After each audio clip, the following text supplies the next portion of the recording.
गजाननं भूतगणाधिसेवितं कपित्थजम्बुफलचारुभक्षणम् उमासुतं शोकविनाशकारकं नमामि विघ्नेश्वरपादपङ्कजम्।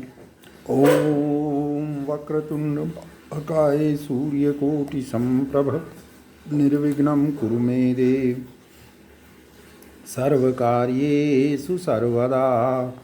ॐ अतुलितबलधामं नमामि हेमशीलाभदेहं नमामि धनुजवनकृशानुं नमामि ज्ञानिनामग्रगण्यं नमामि सकलगुणनिधानं नमामि वानराणामधीशं नमामि रघुपतिप्रियभक्तं नमामि ॐ वातजातं नमामि। जय ओम जय ओम सिद्धिदाता गणेश काटो सकल कलेश सदा भवानी दाहिनी पुत्र गणेश पांच देव रक्षा करें ब्रह्मा विष्णु महेश। जय शंकर जय पार्वती जय ओम।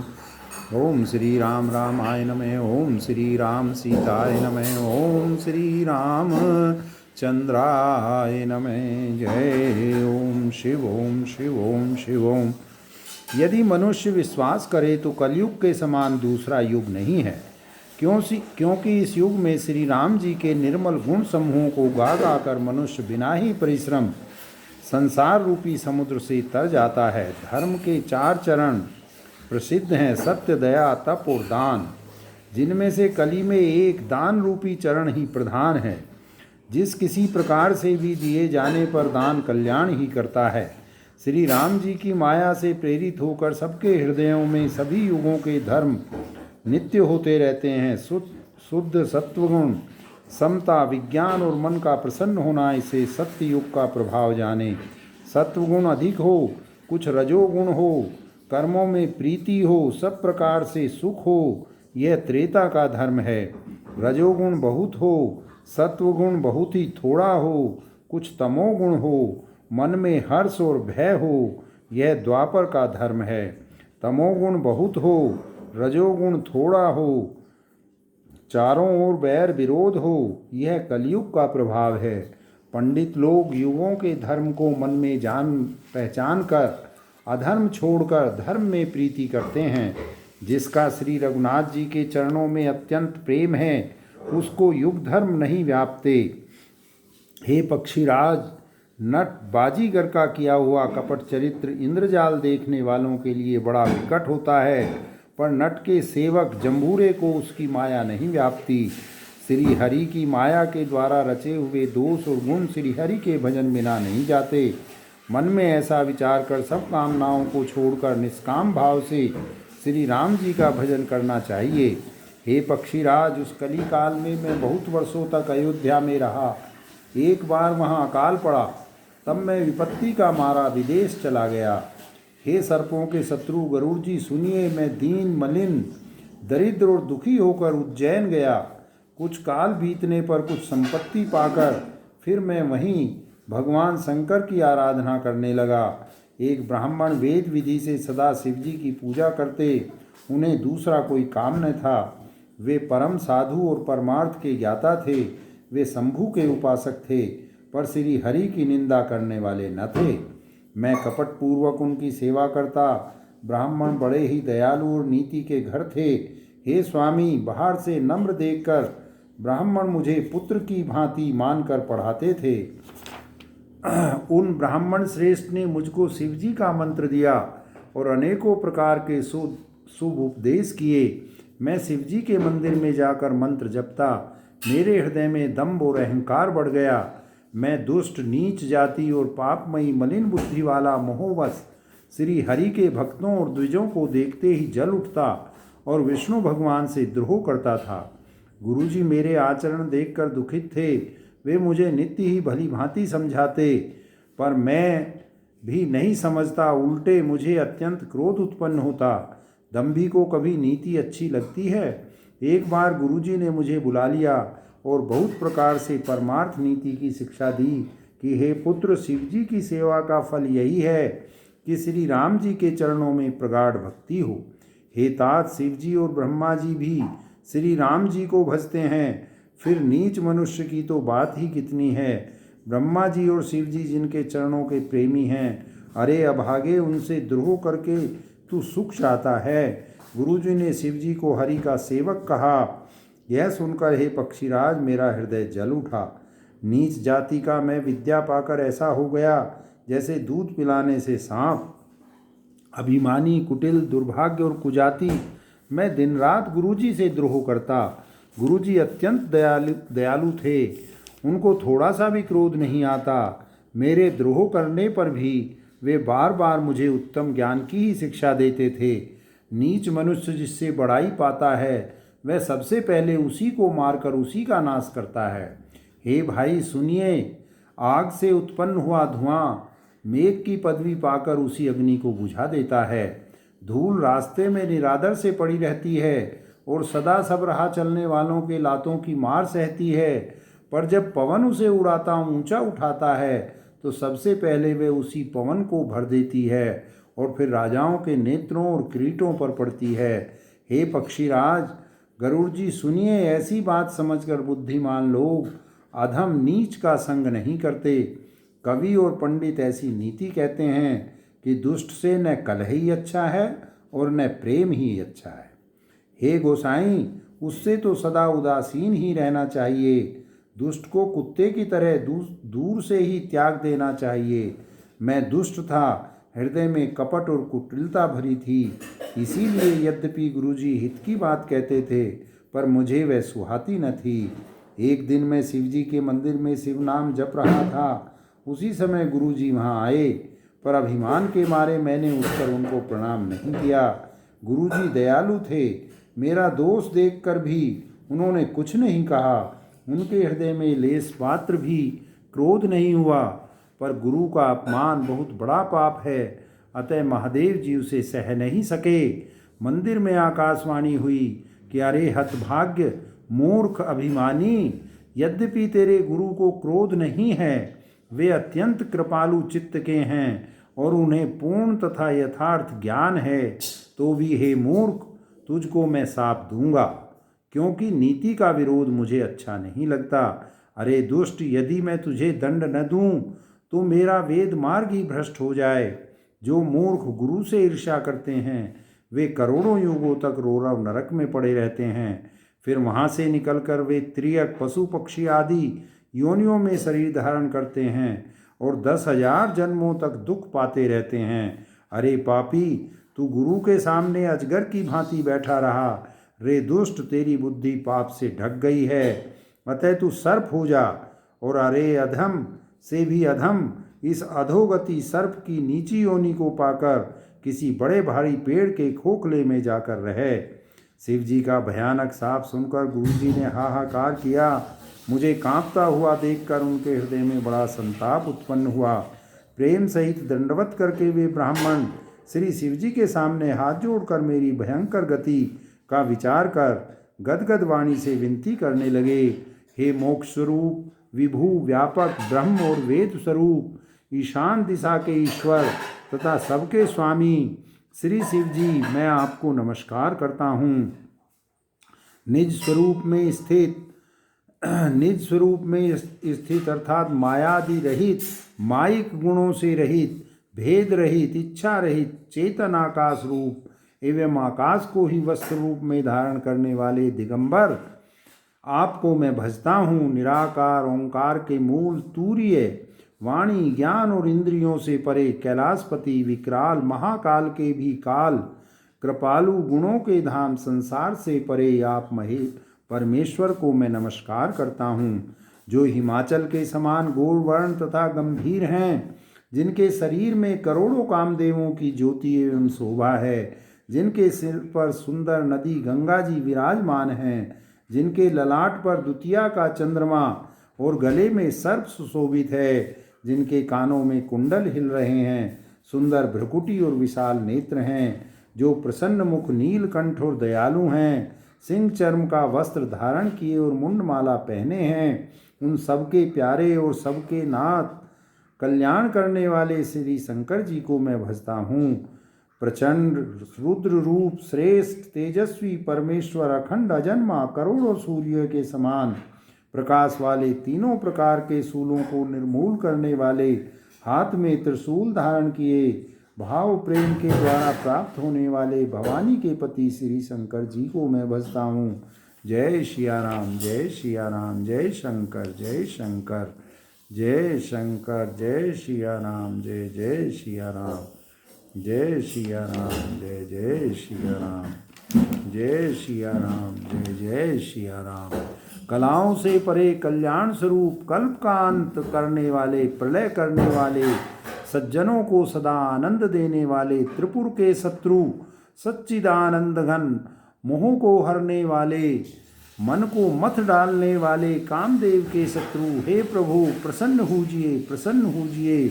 जब तक पार्वती के पति आपके चरण कमलों को मनुष्य नहीं भजते, तब तक उन्हें न तो इहलोक और परलोक में सुख शांति मिलती है और न उनके तापों का नाश होता है। अतः हे समस्त जीवों के अंदर हृदय में निवास करने वाले प्रभु प्रसन्न होजिए। मैं न तो योग जानता हूँ, न जप और न पूजा ही। हे शंभो, मैं तो सदा सर्वदा आपको ही नमस्कार करता हूँ। हे प्रभु, बुढ़ापा तथा जन्म मृत्यु के दुख समूहों से जलते हुए मुझ दुखी की दुख से रक्षा कीजिए। हे ईश्वर, हे शंभो, मैं आपको नमस्कार करता हूँ। भगवान रुद्र की स्तुति का यह अष्टक उन शंकर जी की तुष्टि के लिए ब्राह्मण द्वारा कहा गया। जो मनुष्य से भक्ति पूर्वक पढ़ते हैं उन पर भगवान शंभु प्रसन्न होते हैं। सर्वज्ञ शिव जी ने विनती सुनी और ब्राह्मण का प्रेम देखा। तब मंदिर में आकाशवाणी हुई कि हे द्विज श्रेष्ठ, वर मांगो। ब्राह्मण ने कहा, हे प्रभु, यदि आप मुझ पर प्रसन्न हैं और हे नाथ, यदि इस दीन पर आपका स्नेह है तो पहले अपने चरणों की भक्ति देकर फिर दूसरा वर दीजिए। हे प्रभु, यह अज्ञानी जीव आपकी माया के वश होकर निरंतर भूला फिरता है।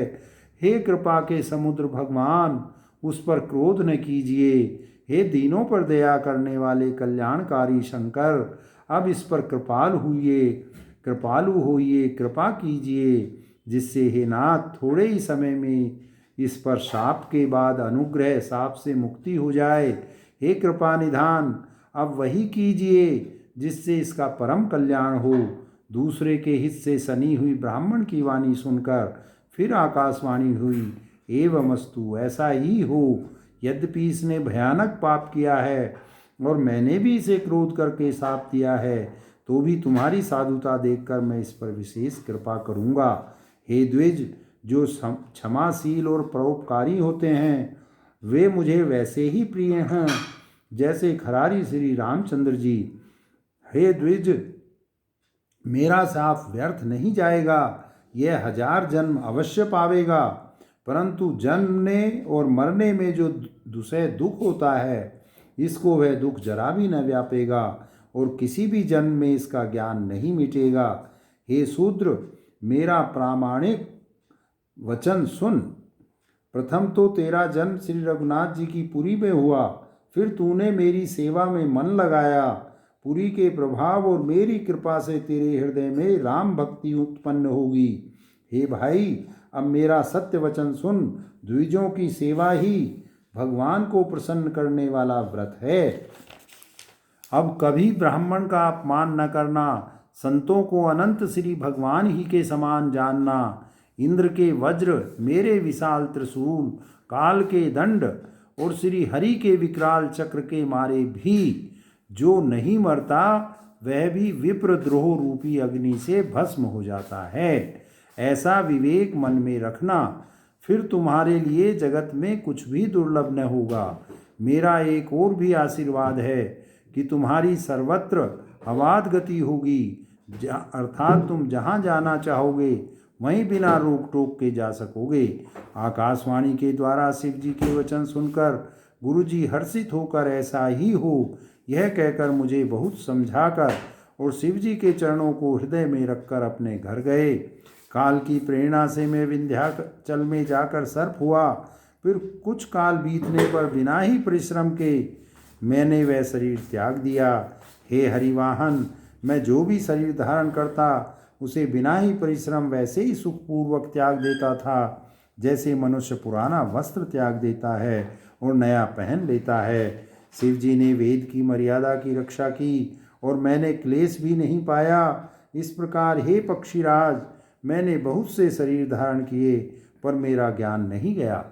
तिर्यक योनि, पशु पक्षी, देवता या मनुष्य का जो भी शरीर धारण करता, वहाँ वहाँ उस शरीर में मैं श्री राम जी का भजन जारी रखता। इस प्रकार मैं सुखी हो गया, परंतु एक सूल मुझे बना रहा। गुरु जी का कोमल सुशील स्वभाव मुझे कभी नहीं भूलता, अर्थात मैंने ऐसे कोमल स्वभाव दयालु गुरु का अपमान किया, यह दुख मुझे सदा बना रहा। मैंने अंतिम शरीर ब्राह्मण का पाया, जिसे पुराण और वेद देवताओं को भी दुर्लभ बताते हैं। मैं वहाँ ब्राह्मण शरीर में भी बालकों में मिलकर खेलता तो श्री रघुनाथ जी की ही सब लीलाएं किया करता।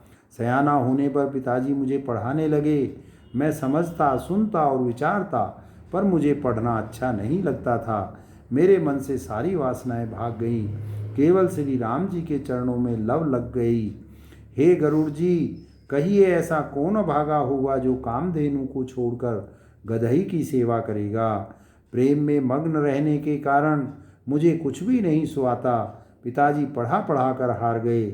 जब पिता माता कालवश हो गए, तब मैं भक्तों की रक्षा करने वाले श्री राम जी का भजन करने के लिए वन में चला गया।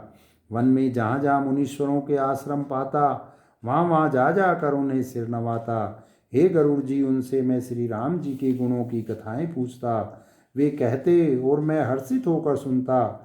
इस प्रकार मैं सदा सर्वदा श्री हरि के गुणानुवाद सुनता फिरता। शिव जी की कृपा से मेरी सर्वत्र अबाधित गति थी। जय सिया राम, जय सिया राम।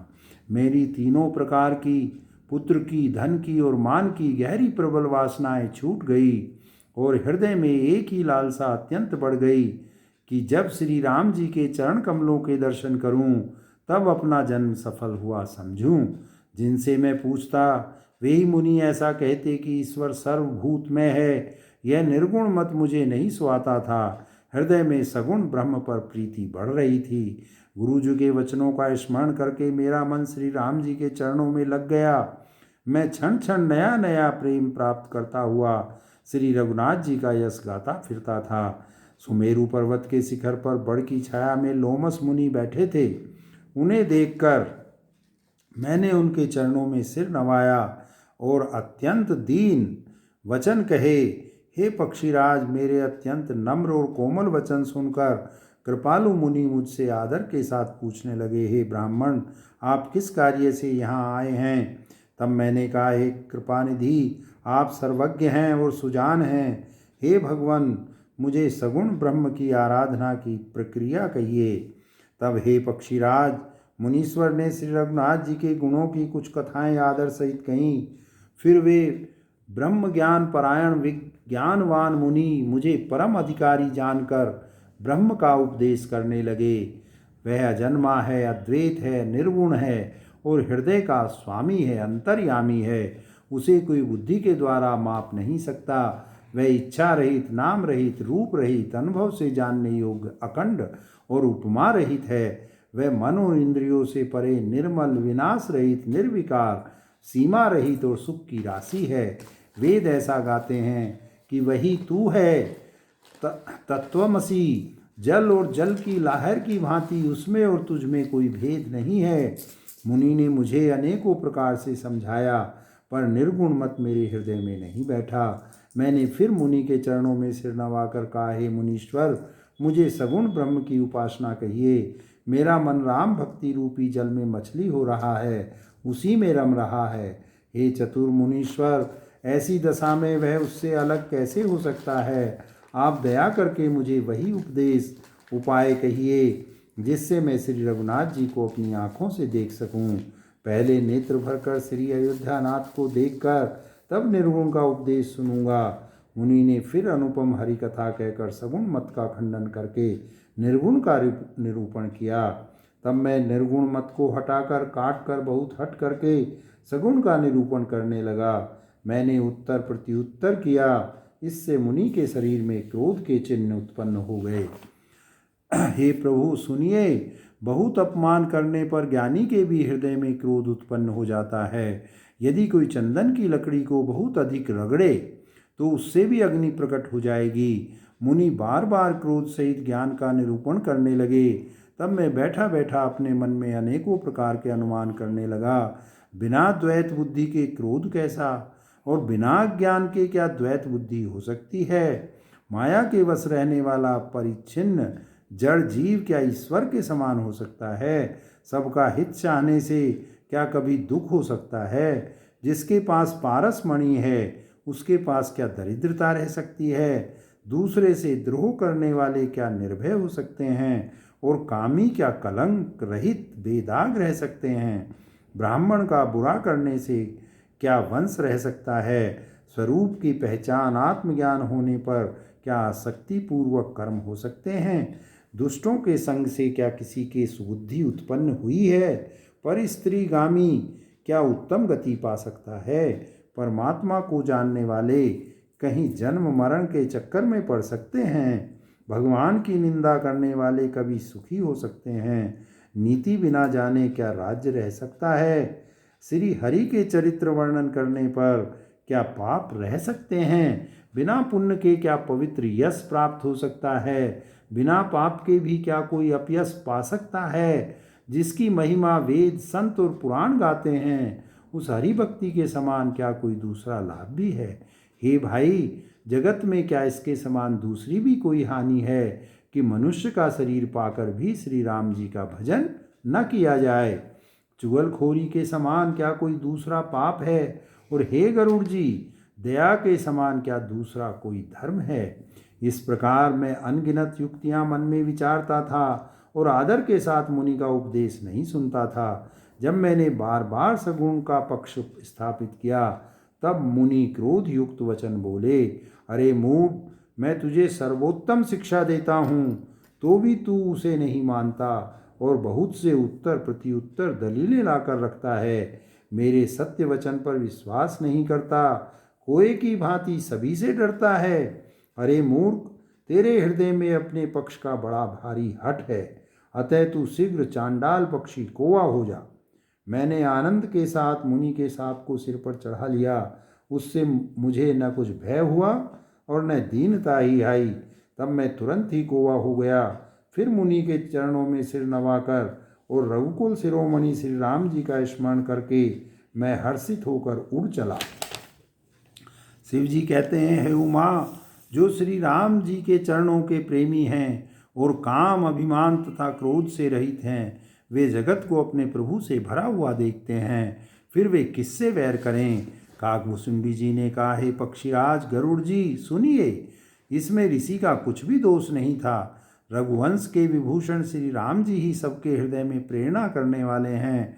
कृपा सागर प्रभु ने मुनि की बुद्धि को भोली करके भुलावा देकर मेरे प्रेम की परीक्षा ली। मन वचन और कर्म से जब प्रभु ने मुझे अपना दास जान लिया, तब भगवान ने मुनि की बुद्धि फिर पलट दी। ऋषि ने मेरा महान पुरुषों का सा स्वभाव, धैर्य, क्रोध, विनय आदि और श्री राम जी के चरणों में विशेष विश्वास देखा। तब मुनि ने बहुत दुख के साथ बार बार पछताकर मुझे आदरपूर्वक बुला लिया। उन्होंने अनेकों प्रकार से मेरा संतोष किया और तब हर्षित होकर मुझे राम मंत्र दिया। कृपा निधान मुनि ने मुझे बालक रूप श्री राम जी का ध्यान की विधि बतलाया। सुंदर और सुख देने वाला यह ध्यान मुझे बहुत ही अच्छा लगा। वह ध्यान मैं आपको पहले ही सुना चुका हूँ। मुनि ने कुछ समय तक मुझको वहाँ अपने पास रखा। तब उन्होंने रामचरितमानस वर्णन किया। आदरपूर्वक मुझे यह कथा सुनाकर फिर मुनि मुझसे सुंदर वाणी बोले, हे तात, यह सुंदर और गुप्त रामचरितमानस मैंने शिवजी की कृपा से पाया था। तुम्हें श्री राम जी का निज भक्त जाना, इसी से मैंने तुमसे सब चरित्र विस्तार के साथ कहा। हे तात, जिनके हृदय में श्री राम जी की भक्ति नहीं है, उनके सामने इसे कभी भी नहीं कहना चाहिए। मुनि ने मुझे बहुत प्रकार से समझाया। तब मैंने प्रेम के साथ मुनि के चरणों में सिर नवाया। मुनीश्वर ने अपने कर कमलों से मेरा सिर स्पर्श करके हर्षित होकर आशीर्वाद दिया कि अब मेरी कृपा से तेरे हृदय में सदा प्रगाढ़ राम भक्ति बसेगी। तुम सदा श्री राम जी को प्रिय हो और कल्याण रूप गुणों के धाम मान रहित इच्छानुसार रूप धारण करने में समर्थ, इच्छा मृत्यु जिसकी शरीर छोड़ने की इच्छा करने पर ही मृत्यु हो, बिना इच्छा के मृत्यु न हो, एवं ज्ञान और वैराग्य के भंडार हो। इतना ही नहीं, भगवान को स्मरण करते हुए तुम जिस आश्रम में निवास करोगे, वहाँ 1 योजन अर्थात 4 कोस तक अविद्या माया मोह नहीं व्यापेगी।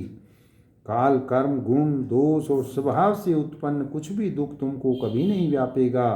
अनेकों प्रकार के सुंदर श्री राम जी के रहस्य, गुप्त मर्म के चरित्र और गुण जो इतिहास और पुराणों में गुप्त और प्रकट हैं। जय सिया राम, जय सिया राम, जय सिया राम, जय सिया राम, जय सिया राम, जय सिया राम, जय सिया राम। तुम उन सबको भी बिना ही परिश्रम जान जाओगे। श्री राम जी के चरणों में तुम्हारा नित्य नया प्रेम हो। अपने मन में तुम जो कुछ इच्छा करोगे, श्री हरि की कृपा से उसकी पूर्ति कुछ भी दुर्लभ नहीं होगी। हे धीर बुद्धि गरुड़ जी, सुनिए। मुनि का आशीर्वाद सुनकर आकाश में गंभीर ब्रह्मवाणी हुई कि हे ज्ञानी मुनि, तुम्हारा वचन ऐसा ही सत्य हो। यह कर्म मन और वचन से मेरा भक्त है। आकाशवाणी सुनकर मुझे बड़ा हर्ष हुआ। मैं प्रेम में मग्न हो गया और मेरा सब संदेह जाता रहा। तदनंतर मुनि की विनती करके आज्ञा पाकर उनके चरण कमलों में बार बार सिर नवाकर मैं हर्ष सहित इस आश्रम में आया। प्रभु श्री राम जी की कृपा से मैंने दुर्लभ वर पा लिया। हे पक्षीराज, मुझे यहाँ निवास करते 27 कल्प बीत गए। मैं यहाँ सदा श्री रघुनाथ जी के गुणों का गान किया करता हूँ और चतुर पक्षी उसे आदरपूर्वक सुनते हैं। अयोध्यापुरी में जब जब श्री रघुवीर भक्तों के हित के लिए मनुष्य शरीर धारण करते हैं, तब तब मैं जाकर श्री राम जी की नगरी में रहता हूँ और प्रभु की शिशु लीला देखकर सुख प्राप्त करता हूँ। फिर हे पक्षीराज, श्री राम जी के शिशु रूप को हृदय में रखकर मैं अपने आश्रम में आ जाता हूँ। जिस कारण से मैंने कोई की देह पाई, वह सारी कथा आपको सुना दी। हे तात, मैंने आपके सब प्रश्नों के उत्तर कहे। आहा, राम भक्ति की बड़ी भारी महिमा है। मुझे अपना यह काक शरीर इसीलिए प्रिय है कि इसमें मुझे श्री राम जी के चरणों का प्रेम प्राप्त हुआ। इसी शरीर से मैंने अपने प्रभु के दर्शन पाए और मेरे सब संदेह जाते रहे। जय सिया राम, जय सिया राम, जय सिया राम, जय सिया राम, जय सिया राम, जय सिया राम, जय सिया राम, जय सिया राम। मैं हट करके भक्ति पक्ष पर अड़ा रहा, जिससे महर्षि लोमश ने मुझे शाप दिया, परंतु उसका फल यह हुआ कि जो मुनियों को भी दुर्लभ है वह वरदान मैंने पाया। भजन का प्रताप तो देखिए। जो भक्ति की ऐसी महिमा जानकर भी उसे छोड़ देते हैं और केवल ज्ञान के लिए श्रम करते हैं, वे मूर्ख घर पर खड़ी हुई कामधेनु को छोड़कर दूध के लिए मदार के पेड़ को खोजते फिरते हैं। हे पक्षीराज, सुनिए। जो लोग श्रीहरि की भक्ति को छोड़कर दूसरे उपायों से सुख चाहते हैं, वे मूर्ख और जड़ करने वाले बिना ही जहाज के तैरकर महासमुद्र के पार जाना चाहते हैं। शिव जी कहते हैं, हे भवानी, भुसुंडी जी के वचन सुनकर गरुड़ जी हर्षित होकर कोमल वाणी से बोले, हे प्रभु, आपके प्रसाद से मेरे हृदय में अब संदेह, शोक, मोह और भ्रम कुछ भी नहीं रह गया। मैंने आपकी कृपा से श्री रामचंद्र जी के पवित्र गुण समूहों को सुना और शांति प्राप्त की। हे प्रभु, अब मैं आपसे एक बात पूछता हूँ। हे कृपा सागर, मुझे समझाकर कहिए। संत, मुनि, वेद और पुराण कहते हैं कि ज्ञान के समान दुर्लभ कुछ नहीं है। हे गोसाई, वही ज्ञान मुनि ने आपसे कहा, परंतु आपने भक्ति के समान उसका आदर नहीं किया। हे कृपा के धाम, हे प्रभु, ज्ञान और भक्ति में कितना अंतर है, यह सब मुझसे कहिए। गरुड़ जी के वचन सुनकर सुजान काकभूषुंड जी ने सुख माना और आदर के साथ कहा, भक्ति और ज्ञान में कुछ भी भेद नहीं है, दोनों ही संसार से उत्पन्न क्लेशों को हर लेते हैं। हे नाथ, मुनीश्वर इनमें कुछ अंतर बताते हैं। हे पक्षी श्रेष्ठ, उसे सावधान होकर सुनिए। हे हरिवाहन, सुनिए। ज्ञान, वैराग्य, योग, विज्ञान, ये सब पुरुष हैं। पुरुष का प्रताप सब प्रकार से प्रबल होता है। अबला स्वाभाविक ही निर्बल और जाति से ही जड़ होती है, परंतु जो वैराग्यवान और धीर बुद्धि पुरुष हैं वही स्त्री को त्याग सकते हैं, न कि वे कामी पुरुष जो विषयों के वश में हैं। उनके गुलाम हैं और श्री रघुवीर के चरणों से विमुख है। हे ज्ञान के भंडार मुनि भी मृग नैनी युवती स्त्री के चंद्रमुख को देखकर विवश हो उसके अधीन हो जाते हैं। हे गरुड़ जी, साक्षात भगवान विष्णु की माया ही स्त्री रूप से प्रकट है। यहाँ मैं कुछ पक्षपात नहीं रखता, वेद पुराण और संतों का मत ही कहता हूँ। हे गरुड़ जी, यह अनुपम रीति है कि एक स्त्री के रूप पर दूसरी स्त्री मोहित नहीं होती। आप सुनिए, माया और भक्ति ये दोनों ही स्त्री वर्ग की हैं, ये सब कोई जानते हैं। फिर श्री रघुवीर को भक्ति प्यारी है, माया बेचारी तो निश्चय ही नाचने वाली नटनी मात्र है। श्री रघुनाथ जी भक्ति के विशेष अनुकूल रहते हैं, इसी से माया उनसे डरती रहती है। जिसके हृदय में उपमा रहित और उपाधि रहित राम भक्ति सदा बिना किसी बाधा के बसती है, उसे देखकर माया सक जाती है। उस पर वह अपनी प्रभुता कुछ भी नहीं कर सकती। ऐसा विचार कर ही जो विज्ञानी मुनि हैं, वे भी सब सुखों की खान भक्ति की ही याचना करते हैं। श्री रघुनाथ जी का रहस्य जल्दी कोई भी नहीं जान पाता। श्री रघुनाथ जी की कृपा से जो इसे जान जाता है, उसे स्वप्न में भी मोह नहीं होता।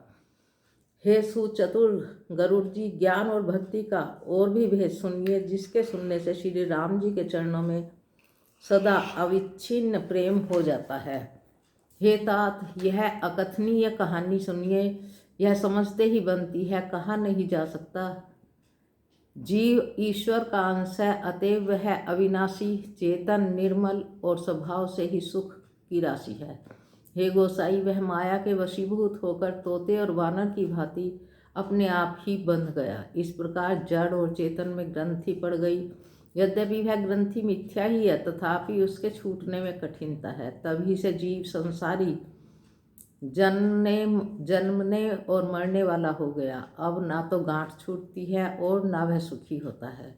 वेदों और पुराणों ने बहुत से उपाय बताए हैं, पर वह छूटती नहीं, वह अधिक उलझती ही जाती है। जीवन के हृदय में अज्ञान रूपी अंधकार विशेष रूप से छा रहा है, इससे गांठ देख नहीं पड़ती, छूटे तो कैसे। जब कभी ईश्वर ऐसा संयोग उपस्थित कर देते हैं, तब भी कदाचित ही वह ग्रंथि छूट पाती है।